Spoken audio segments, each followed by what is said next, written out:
Haskell at WCBS 880. Peter, your line is now open. Please unmute your microphone. Hey, Governor. Hey, Peter, remember me? Tall, good-looking, blonde hair, blue eyes, button nose. Long time no see. Yeah. Was it appropriate for your family and friends to be tested for COVID when others could not? Were you involved in this? Were you aware of it?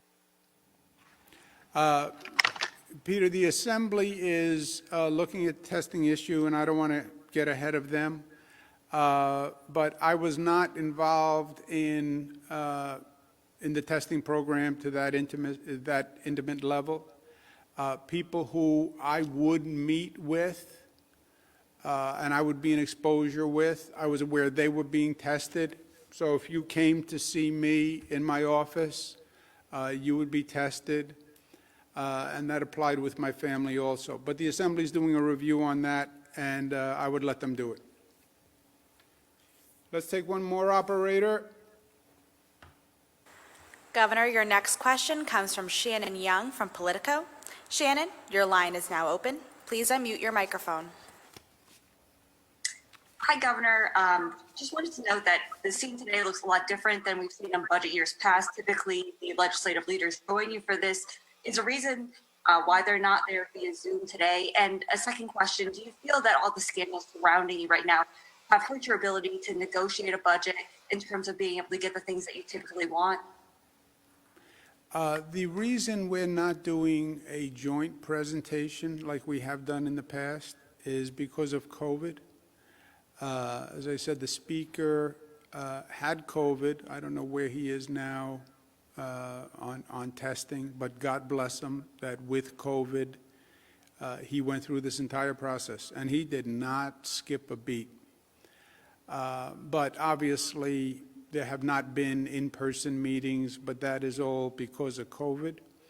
I think if you look at this budget, I laid out the priorities that were important to me a couple of weeks ago, and all those priorities have been met. The legislature had laid out priorities also, as they do every other year. And that's always a question of compromise, and we did that again here. And I don't think that we have done a better budget than the budget you see before you today. I think it's been extraordinary. And my working relationship with the leaders through this, again, which was one of the most challenging, it was the most challenging budget because of what it needed to accomplish. We have never done a budget where we are trying to pivot from an economic crisis of epic proportion and a budget where we're trying to retool and recreate the entire economy for a new world, and a budget where we have to undertake those ambitious goals in the middle of COVID when you can't even get in a room with a group of people. I don't think there's been a more difficult substantive work in a more difficult practical environment that I've ever been part of. And the result, I think, is very exciting.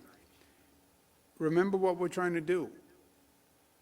Manage COVID, vaccinate, public educate, learn from COVID, make the changes, public health changes, citizen empowerment, do COVID relief for a traumatized economy, and rebuild a new economy in anticipation of the lasting effect of the COVID transition. Remote work, increased crime, urban insecurity. How do you redesign your economy within that regard? That's what this plan does. And do it without getting into a room with anyone because everyone's concerned about COVID. Speaker actually had COVID. You put that all together. It's a heck of a challenge. So I think it was a great, great product under an extraordinarily difficult circumstance. And I applaud all of those who've been involved. And it's a metaphor to me for resilience and recovery. And it's a metaphor to me and an analogy for what the people of this state did over this past year. Hardest hit state by COVID on the globe. And New Yorkers went from the highest infection rate to the lowest infection rate. That's a fact. It's a fact for the cynics and the skeptics and the conspiracy theory people. That is a fact. And that New York resilience and strength is what's going to see them rebuild New York better than ever before. Don't bet against New Yorkers. You will lose. Thank you.